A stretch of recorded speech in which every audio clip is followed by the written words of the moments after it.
सद्गुरु, एक और बहुत महत्वपूर्ण सोच है जो इस परिसर में बहुत महत्वपूर्ण है, वो है नारीवाद। और आपने अपनी एक पुराने वीडियो में कहा है कि नारीवादी बस पुरुष बनने की बेसब्र कोशिश कर रहे हैं। नहीं नहीं, आप दूसरे लोगों की टिप्पणियां बता रही हैं, ना कि मेरी। मगर आप दिल्ली के कुछ वकीलों की कुछ मूर्खतापूर्ण टिप्पणियां बता रही हैं। मगर फिर भी सद्गुरु, नारीवाद के बारे में आपके क्या विचार हैं? आप उसे कैसे देखते हैं?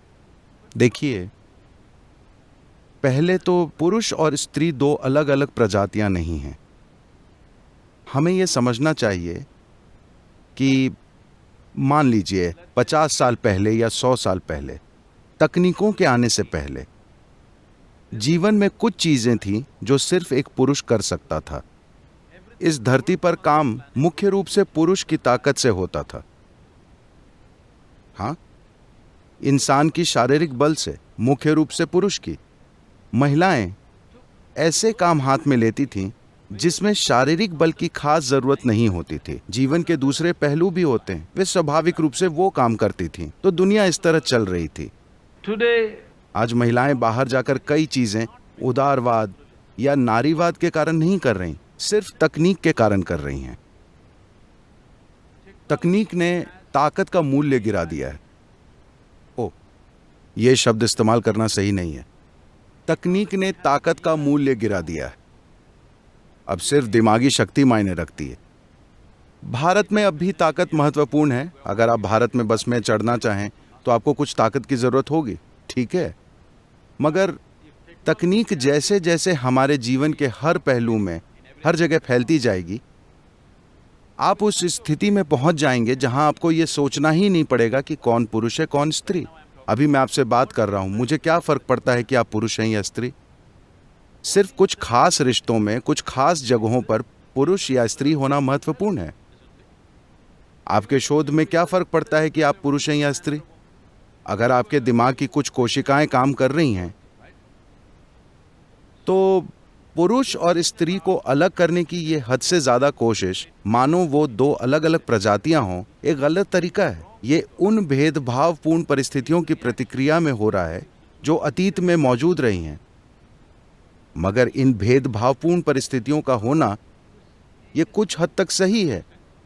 मैं कहूंगा कि काफी हद तक सही है, मगर ये पूरी तरह सही नहीं है। ये सही नहीं है कि इस देश या इस दुनिया की सभी महिलाओं का शोषण किया गया है। ये सच नहीं है। बहुत सी महिलाओं ने बहुत अच्छा जीवन जिया है। हाँ, हो सकता है कि उन्होंने कभी अपने घरों से निकलकर बाहर काम न किया हो, मगर उन्होंने बहुत शानदार जीवन जिया, अपने हिस्से का काम बहुत अच्छी तरह किया beautifully and doing it. तो पुरुष और स्त्री को कुछ पाने के लिए हमेशा आपस में लड़ना पड़ता है, ये एक गलत सोच है। नारीवाद के बारे में बात करने के बजाय मैं कह रहा हूं, What is feminine has to find equal. स्त्री प्रकृति को समाज में बराबर मूल्य मिलना चाहिए। इसका मतलब है एक चीज होनी चाहिए। देखिए, अगर आप ऐसा माहौल बनाते हैं कि सबसे शक्तिशाली इंसान ही जीवन में आगे बढ़ सकता है, तो पुरुष प्रकृति हावी होगी। पुरुष प्रकृति से मेरा मतलब पुरुष से नहीं है। एक स्त्री किसी खास स्थिति में अधिक पुरुष प्रकृति दिखा सकती है, मगर स्त्री प्रकृति का मिटना इस प्रजाति का नुकसान है। हेलो, अगर आप स्त्री प्रकृति से जुड़ी हर चीज खो देते हैं, हर कोमल चीज, खूबसूरत चीज खो जाती है, बस इसलिए क्योंकि हमने एक असभ्य समाज बनाया है जिसमें जब तक कि आप इस तरह नहीं होते हैं, आप जीत नहीं सकते। तो आप मानव जाति को नष्ट कर रहे हैं। स्त्री प्रकृति की सुंदरता चली जाए तो कुछ समय बाद पुरुष सोचेंगे कि वो आखिर जिंदा क्यों हैं। हाँ, ऐसा होगा। तो किसी भी शानदार समाज के लिए ये बहुत महत्वपूर्ण है कि हम ऐसा इकोसिस्टम बनाएं जहां पुरुष प्रकृति और स्त्री प्रकृति दोनों काम कर सकें। मगर गुफा मानव के समय से, जहां मनुष्य का शारीरिक बल सबसे महत्वपूर्ण था और महिलाओं को एक खास तरह से रखा जाता था, एक बार फिर हम आधुनिक दुनिया में वही सिस्टम बना रहे हैं। सबसे शक्तिशाली का आगे बढ़ना, चूहा दौड़, जो भी आप इसे कहना चाहें। अगर आप ऐसा करते हैं तो आप स्त्री प्रकृति को मार डालेंगे। शायद स्त्री को नहीं, स्त्री कामयाब हो सकती है। वे खुद को पुरुषों जैसा बना लेंगे और कामयाब हो जाएंगी। मगर क्या ये मानव जाति के लिए बहुत बड़ा नुकसान नहीं है कि कहीं न कहीं आप मानते हैं कि स्त्री प्रकृति एक कमजोरी है? इस विचार को छोड़ना होगा। स्त्री प्रकृति कमजोरी नहीं है, ये ताकत का दूसरा रूप है। इसमें जीवन दूसरी तरह से व्यक्त होता है।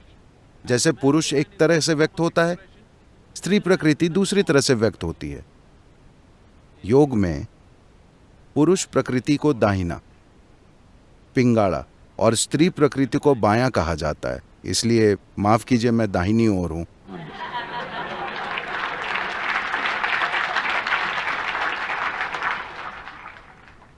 मगर हम बराबरी पर हैं, 2 पुरुष और 2 महिलाएं।